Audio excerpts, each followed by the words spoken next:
Good morning বন্ধুরা, নতুন ভিডিওতে অনেক স্বাগত তোমাদের সবাইকে। আর সকালবেলা হলো, দিদি সব কাজ করে দিয়েছে। ওরা হাঁটতে গেছিলো, আবার পঞ্চানন সেবাশ্রমে গেছে, তারপরে ওইদিকে হাঁটতে গেছে মনসা মন্দির। আমি তো নাক ডেকে ঘুমোচ্ছিলাম কুমড়ো পটাশের মতন। তো ওরা এসে আমি সঙ্গে সঙ্গে চা করে দিলাম, চাটা খেলো, খাওয়ার টাওয়ার মোছা সব কিছু কমপ্লিট। এখন 6:30 বাজে। আমি তো 7টার সময় ডিউটি যাব, সেই কারণে একবারে স্নান করে রেডি হয়ে গেছি। আর ভাত বসিয়েছি, দেখো টুকবুক করে ফুটছে। এদিকে আলু সেদ্ধ আর ডাল সেদ্ধ দিলাম।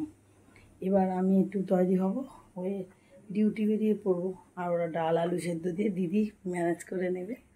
জানবু বলছে আমাদের নিয়ে কোনো সমস্যা নেই, তুমি কাজটা করে আসো।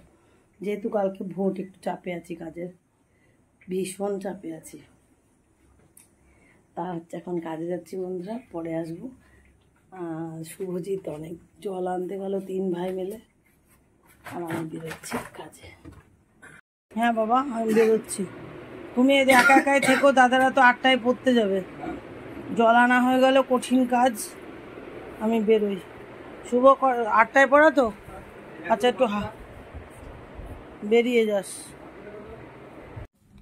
আমি 4 ঘন্টা পর বাড়িতে ফিরে এসে দেখি দিদির এই অবস্থা।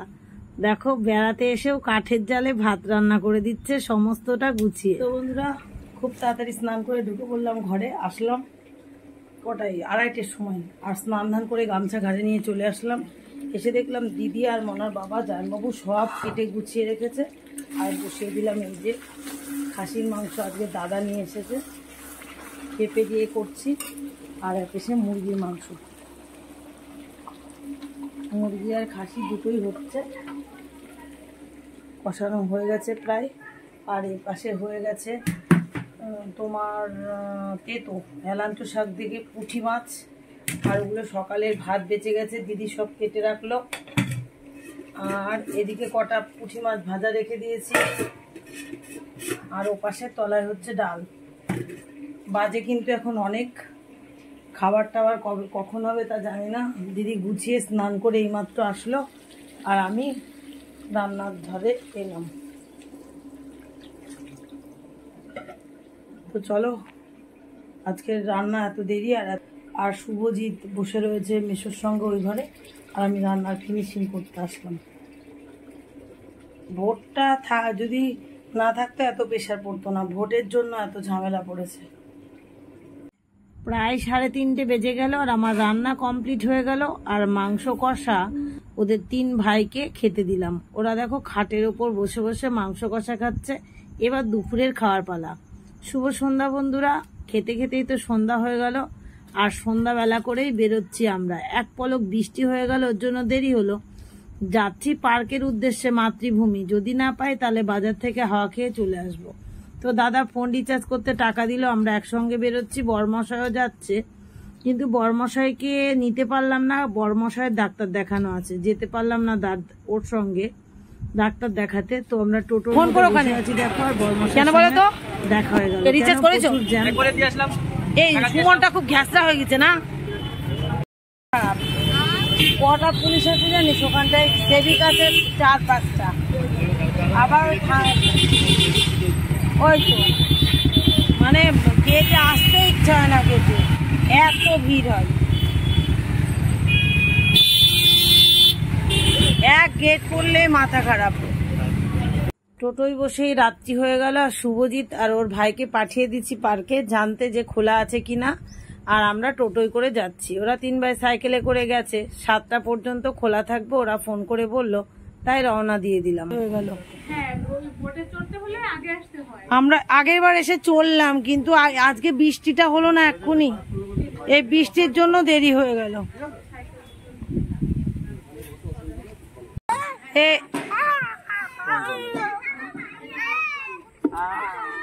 কুচিমানা মাথা ঘুরে যাবে কিন্তু বাবা।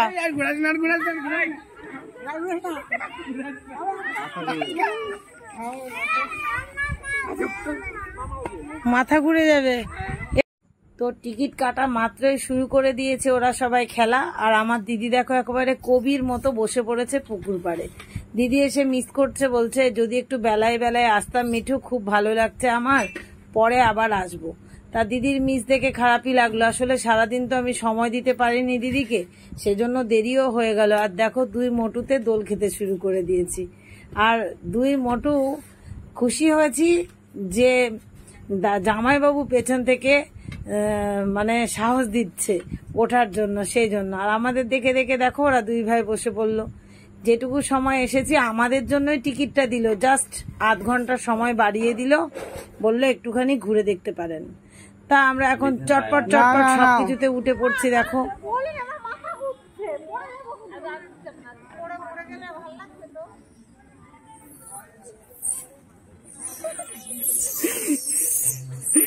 ওরে আমার শব্দ রে,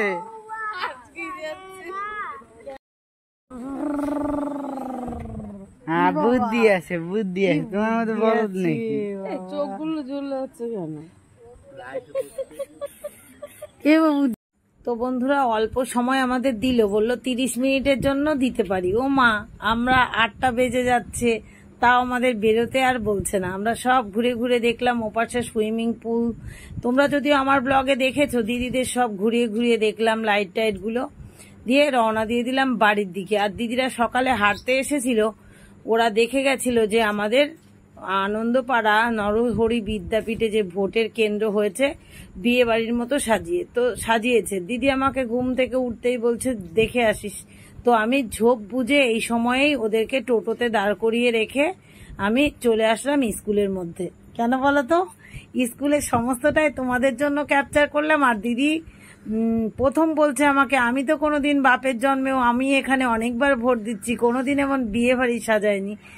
আর গ্রামের লোকেরাও একদম ভিড় করেছে সবাই, কারণ কালকে তো ঢুকতে পারবে না। আজকে নির্বাচন কমিশন থেকে অর্ডার আছে, আজকে সবাই আসতে পারবে দেখতে, কিন্তু কালকে ভোট চলাকালীন কেউ আসতে পারবে না, সেই কারণে ঢল নেমেছে গ্রামের লোকেদের। তো দেখো গেটটা অন্ধকার অন্ধকার, গেটেও খুব সুন্দর। কালকে চেষ্টা করব ভোট দিতে এসে সমস্তটা তোমাদের আগামী ব্লগে দেখানোর জন্য। তো দেখো ওপরে কত সুন্দর করেছে, আমার তো ভীষণ ভালো লাগছে। তোমাদের কেমন লাগছে অবশ্যই তোমরা কমেন্ট করো বন্ধুরা। আর বেশি ঘুরছি না, কারণ ওদেরকে তো রাস্তায় দাঁড় করিয়ে রেখেছি, তো সেটা আমি একা একা ঘুরছি, কারণ ওরা তো সকালবেলায় এসে সবটাই দেখে গেছে। আর রাতের অন্ধকারে কিন্তু আমি ভালো দেখছি, লাইটিংটা এক্সট্রা, ওরা তো সকালে সেগুলো দেখতে পায়নি। আর আমার অভিজ্ঞতাতে বলছে যে এটা বিয়ে বাড়িই ভেবে নেওয়া উচিত। কিন্তু চলো দেখতে দেখতে এবার আস্তে আস্তে বাইরের দিকে বেরিয়ে যায়। আর দেখো ওপরের ঝাড়গুলো, মানে এই গলিটায় আর কি, স্কুলের গলি ঢুকতেই অনেকগুলো বুথ, তো সেই বুথে ভাগ টাগ করা রয়েছে, সেখানে দেখো কত সুন্দর লাগছে। আমি অবাক হয়ে গেছিলাম দিদির কথা শুনে, কিন্তু অবাকটা এখন সত্যই মনে হচ্ছে। আর লোকের যে ভিড় নেমেছে সেটাও তো তোমাদের সবটাই দেখিয়ে দিলাম বন্ধুরা। তো চলো আর কথা নয়, এবার সোজা বাড়ির দিকে যাই। আর তারপরে আবার একটু বাজারে যাওয়ার কথা আছে, সবার সঙ্গে কথা টথা বলে দেখি, যদি সবাই বাজারে যেতে চায় তবেই যাব। এর মধ্যে আবার শুভজিতের বাবা সাইকেল গ্যারেজে সাইকেল রেখে ভুলে গেছে, মানে বাড়ি চলে যেতে, বাড়িতে যাওয়ার সময় সাইকেল নিয়ে যেতে ভুলে গেছে।